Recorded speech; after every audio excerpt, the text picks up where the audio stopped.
Fait beau aujourd'hui. Belle journée. Frais et du soleil. Comme j'aime, quoi. Bon, alors j'ai créé une troisième chaîne de façon à filtrer des vidéos que je vais mettre en ligne. Donc c'est facile de créer des chaînes, de créer des comptes. Comme ça, j'aurais dû faire ça. En fait. Toujours pareil. Il nous faut du temps, nous les humains, pour qu'on comprenne, qu'on reçoive 3 ou 4 baffes, pour qu'on arrive à comprendre comment ça fonctionne. Donc là j'ai fait une troisième chaîne et puis je vais ainsi filtrer les vidéos. Et ce qui permettra, je l'espère, d'échapper à la censure sur mes 2 chaînes principales. Donc la technique est la suivante, sur la troisième que j'ai fait, j'en ferai une quatrième s'il faut, je poste ma vidéo, ça tourne, puis si ça passe, ensuite je vais l'éditer sur la chaîne bis et la chaîne principale. Donc ce matin j'ai fait une vidéo, j'ai fait un montage. Bon, j'ai été interpellé par certaines que j'ai vues sur YouTube qui concernent justement une intervention de Sarkozy. Je commence par cette intervention de Sarkozy dans un colloque qu'il avait fait avec l'élite bourgeoise de ce pays. On y voit des personnalités, le président du MEDEF, etc. Et vous verrez, c'est assez... Comment dire, quand on repasse la vidéo dans le contexte d'aujourd'hui, vous verrez que c'est très parlant. Et puis aussi, je n'ai pas pu m'empêcher de faire allusion à la manifestation d'hier, qui se termine par une fête animée par Monsieur Philippot. Bon, c'est un clin d'œil, quoi. Il y a une forme d'ironie chez moi concernant ces fêtes qui se terminent, ces manifestations qui se terminent par des surprises parties des années 80, 70, parce que je crois qu'il y a une chanson de Sheila, vous verrez. Je sais pas si c'est une bonne manière de résister. Alors, il y a un peu d'ironie de ma part, c'est pas méchant, mais comment savoir quand même quelques doutes sur l'efficacité de ces manifestations. Moi j'ai beaucoup donné, j'étais dans les gilets jaunes, tout ça, j'ai vu comment on a été maté, j'ai vu comment on a été instrumentalisé, j'ai vu comment on a été moqué dans une forme d'indifférence générale.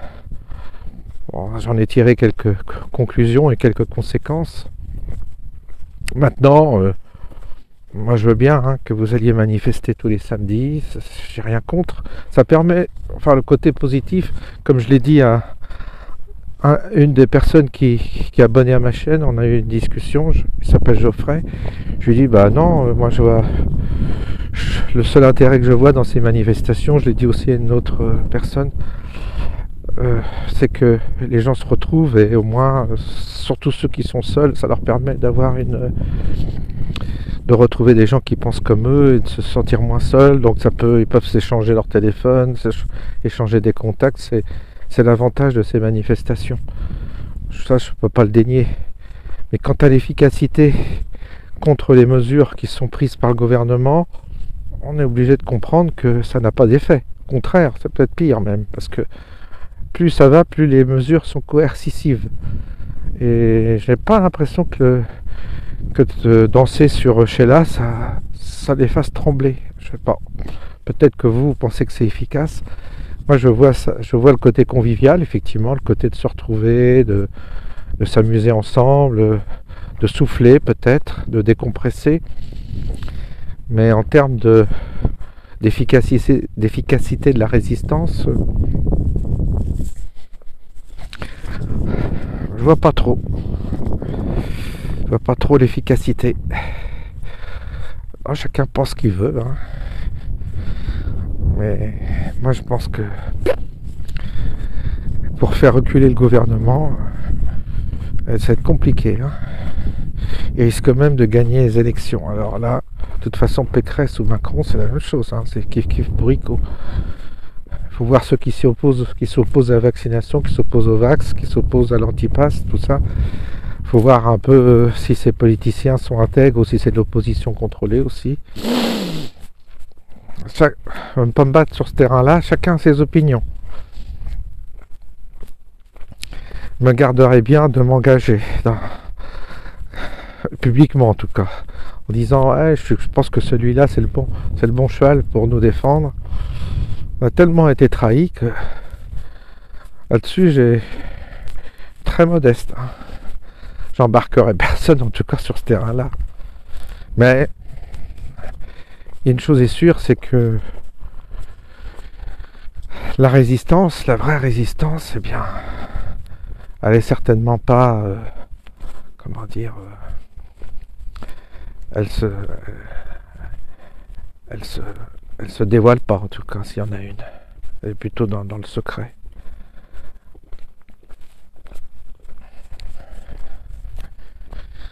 J'espère qu'il y a une vraie opposition.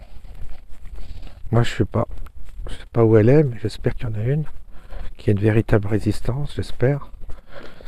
Mais pas à mon niveau, je vois rien, mais bon, j'espère. J'espère que quelque chose est en train de s'opposer quelque part, dans des réseaux secrets, je ne sais pas. En tout cas, moi, je ne suis pas au courant. À mon niveau, je fais qu'observer. Observer que ce qui est en train de se passer est une observation un peu triste, quoi.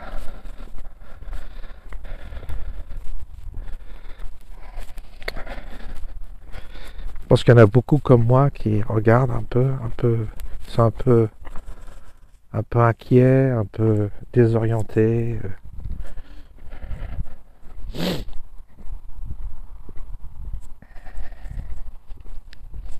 On va essayer de vivre au jour le jour et puis de prendre le peu de liberté qui nous reste, d'en profiter. Comme aujourd'hui, je suis sur un chemin, je marche, toujours le même d'ailleurs. Et puis je respire et je profite de cet air qui est encore libre, de ce soleil auquel j'ai accès. Peut-être qu'un jour ils vont nous mettre dans des camps, peut-être qu'ils vont nous priver vraiment de liberté. De toute façon, je suis sûr qu'on fera un sondage s'il faut enfermer les gens dans des prisons, ceux qui ne sont pas vaccinés, qui ne sont pas pic-pic. Il ne faut pas que j'utilise le mot, parce que sinon ça va être encore censuré. Peut-être que la majorité, si on fait un sondage, tout le monde dira que 60% des Français sont pour qu'on enferme ceux qui sont très dangereux et qu'il faut les mettre à l'écart dans des camps. Qu'ils nous enferment dans des camps, qu'ils aménagent des camps pour nous. Comme ça, on se retrouvera comme les Amish. On vivra entre nous et puis entre non pic-pic. Et puis peut-être que ce sera finalement ils nous rendront peut-être service. Des ghettos, quoi. On y va, hein. Puis là, la plupart des gens pic-pic, ils voudront qu'on soit dans des camps. Puis après, je ne sais pas si on aura le droit de... Peut-être qu'ils nous donneront plus de nourriture. Puis qu'ils essaieront de nous éliminer comme ça. Puisqu'on est gênant. Tellement agréable une population qui se soumet. Pour le pouvoir, c'est un plaisir infini. Et plus vous lui mettez de contraintes, plus il se soumet. C'est des esclaves, quoi. C'est des gens qui sont déjà esclaves dans leur tête, dans leur mentalité. C'est du bétail que on va exploiter à outrance. Et puis, c'est formidable, quoi, une population soumise à ce point-là. C'est pas un souvenir. Alors la France, bon, j'ai fait une vidéo un peu ironique sur la Pétain et tout ça, mais c'était pour faire un petit clin d'œil. Mais au-delà de ça, je pense que les Français, en tous les cas, la France a une autre vocation au niveau spirituel, là, j'entends. Il y a quelque chose dans le français qui quand même se laisse pas faire, même s'il y a beaucoup de moutons, mais malgré tout, on est quand même un peuple particulier. On a dans nos gènes, dans notre cœur, il y a quelque chose qui est de l'ordre de l'insoumission malgré tout. Je ne dis pas que c'est la majorité, mais il y a ce côté récalcitrant chez le français. Il y a un truc qui a du mal à rentrer dans la norme. Et c'est ce côté-là auquel je pense, quoi. Hein, il y a des gens qui pensent, il y a des gens qui pensent pas comme les autres. Il y a encore ce côté très très... dans la France, je sais pas si on est nombreux, mais sur le plan planétaire, la France est un symbole. Sur le plan planétaire, la France a comme comment dire, une vocation symbolique d'insoumission. Et ce qui fait qu'on a été arrogant un peu et qu'on sait pas, qu'on regarde toujours derrière s'il y a du monde. C'est pas toujours sympathique, mais il faut bien qu'il y ait des qualités. Et là, il y a un peu l'envers du décor, c'est-à-dire que on a les qualités de nos défauts.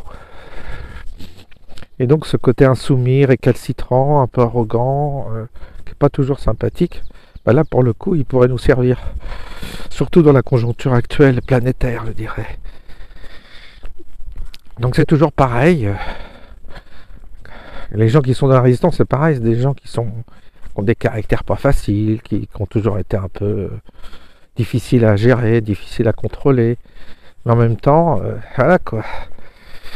C'est pas des bisounours, hein. Les bisounours, hein, on les entend plus là.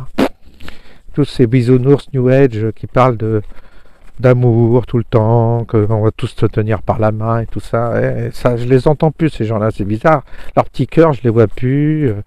Pas où c'est qu'il est, où est-ce qu'ils en sont. Bon, ils sont tous pic-pic en plus, hein. Je suis sûr, ils sont tous déjà. Je les entends pas là, hein, de toute façon.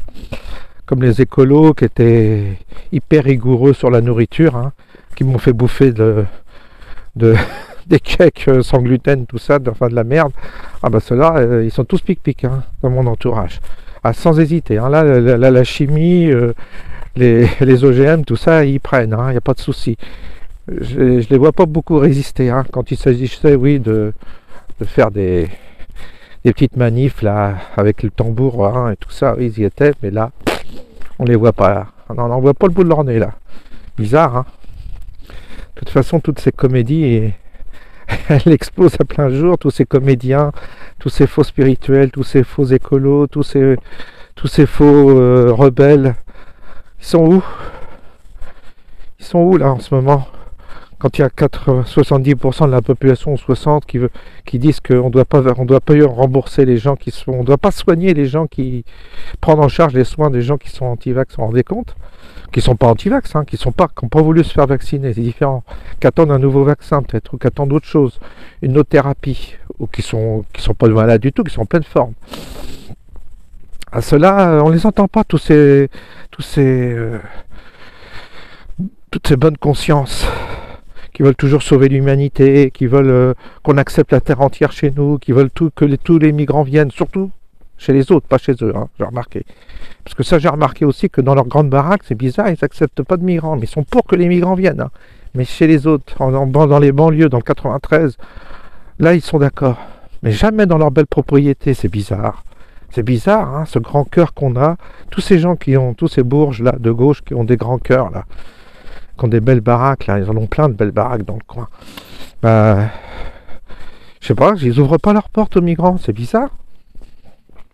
C'est bizarre. Et quand ils se retrouvent qu'entre blancs. C'est bizarre aussi. Et ils se marient entre blancs aussi. C'est bizarre.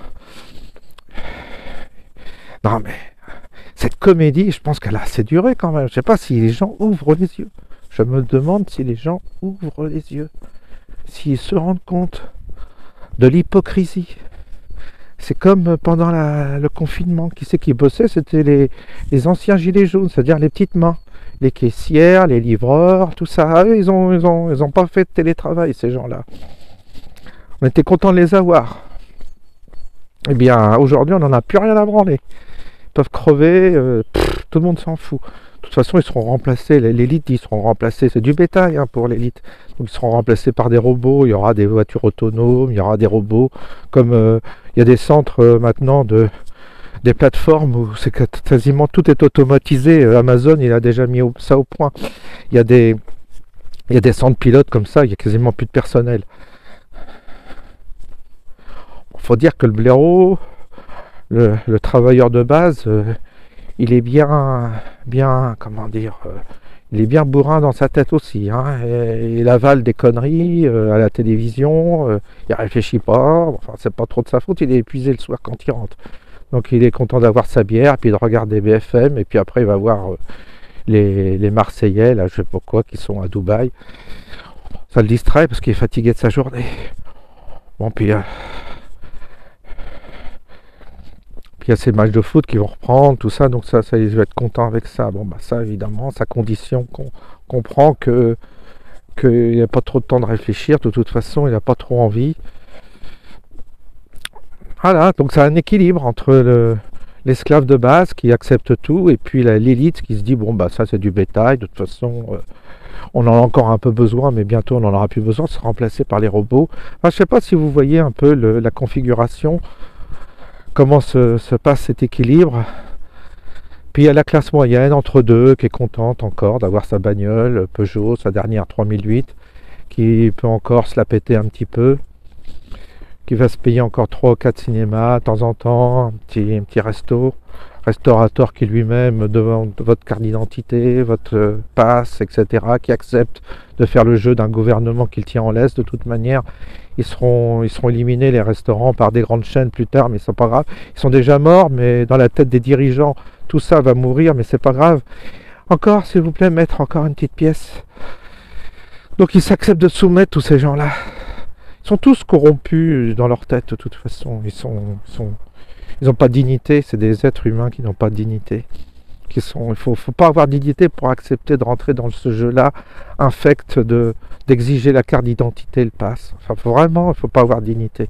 Quelle que soit notre situation financière, mais à un moment donné, parce que c'est les mêmes qui vont vous parler de la résistance. Hein. C'est les mêmes qui vont vous dire, oh ben moi j'aurais été du côté des résistants, pendant les Allemands j'aurais résisté, moi. Ah, aujourd'hui on voit où ils sont les résistants. Puis je pense pas que quand il y avait quand les juifs se faisaient arrêter, tout ça, les gens ils regardaient ailleurs, quoi. Oui, ils voyaient pas. Alors, de toute façon, moi j'ai eu des amis juifs, et j'en avais eu un qui m'avait dit qu'il y avait ceux qui avaient senti le vent tourner, qui étaient foutus le camp aux États-Unis, puis il y a ceux qui n'y croyaient pas. Alors elle me dit, tous ceux qui étaient dans le déni, il n'y a pas de souci, ils sont terminés à Auschwitz, hein, dans les camps de concentration. Mais ceux qui étaient un peu les alerteurs, ceux qui, comme nous, s'époumonaient à essayer d'alerter, bon, bah, ils sont partis aux États-Unis. À l'époque, il y avait moyen de partir ailleurs. Bah, ceux qui sont partis aux États-Unis, ils ont fait des affaires et se sont bien sortis. Puis ceux qui sont restés là, qui n'y croyaient pas, mais non, pas s'affoler. Et puis il y a eu les ghettos de Varsovie, tout ça. Et puis en France, ils ont été plus ou moins trahis. Et puis ils se sont retrouvés certains dans les camps. Bah voilà où ça mène la lâcheté, le déni. Ça mène là. Bah voilà, on y va en courant là, dans les camps. Là, on s'y précipite là. On est dans une situation où j'ai jamais vu ça. C'est incroyable. Aucune clairvoyance, très peu. Ah, puis pour en résister, on va aller tous les samedis, à partir de 14h, on manifeste, et puis le soir, on rentre bien gentiment, on s'amuse, on danse ensemble, puis après on rentre chez nous. Puis on est content. On a rencontré des gens, c'était très bien. Non mais, vous avez vu ça où, vous? Qu'est-ce qu'ils doivent se marrer? Remarquez, des fois, l'élite, je me dis, je leur en veux pas non plus, parce que les gens sont tellement cons que finalement, ils ont peut-être pas tort de nous prendre pour des cons. C'est peut-être eux qui ont raison. Peut-être. Je me dis que peut-être ils ont raison de nous prendre pour des cons. Parce qu'on est vraiment cons, hein. Surtout les manifs, là, quand je les vois, ils doivent se marrer, mais ils doivent se marrer, l'élite. Quand ils regardent ça, ils disent, t'as vu les blaireaux, les sans-dents, comme disait Hollande, tu les as vus, ils sont, qu'est-ce qu'ils sont cons. Oh là là. Puis t'as vu leur leader, la gueule qu'ils ont, la tenue qu'ils ont, les arguments. Ah bah, on va se régaler. D'ailleurs, on va peut-être les encourager un petit peu, parce que comme ça fait semblant qu'on est encore dans une démocratie, donc peut-être qu'on leur donnera une petite récompense, malgré tout, pour la peine d'avoir fait semblant de contester, de les avoir... Puis voilà. Voilà. Moi, je pense que l'élite, il faudrait que ces gens qui nous dirigent vraiment, qui sont dans l'ombre, hein, j'aimerais les voir, les rencontrer et leur dire chapeau. Chapeau, ce que vous faites, c'est votre ingénierie sociale, le cabinet, la corruption que vous avez mis en place, tout ce système que vous avez mis en place, ben, chapeau, chapeau bas. Ce que vous faites, c'est nickel, ça marche bien, c'est du bon boulot, c'est du bon taf. Et peut-être que c'est vous finalement qui remporterez la victoire puisque vous êtes les plus forts et que vous avez en face de vous que des cons, que des gens qui se laissent manipuler. Il n'y a aucune intelligence même dans la contestation, dans l'opposition, dans cette fameuse résistance qu'on appelle résistance. Qu'est-ce qu'il y a? Des gens qui sont sur YouTube comme moi et qui baragouinent, mais qu'est-ce qu'on fait concrètement? Quelle action on a? Aucune. Aucune.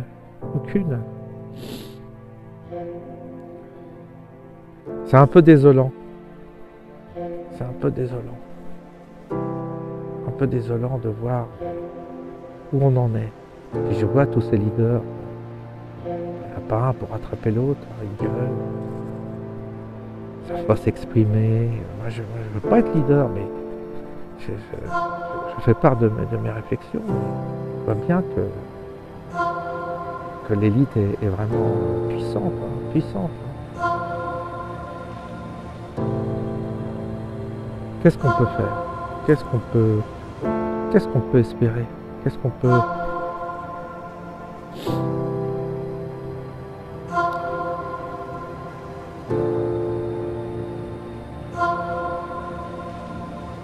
Ouais. Bon, je vous laisse. Je vous souhaite une bonne soirée. À bientôt.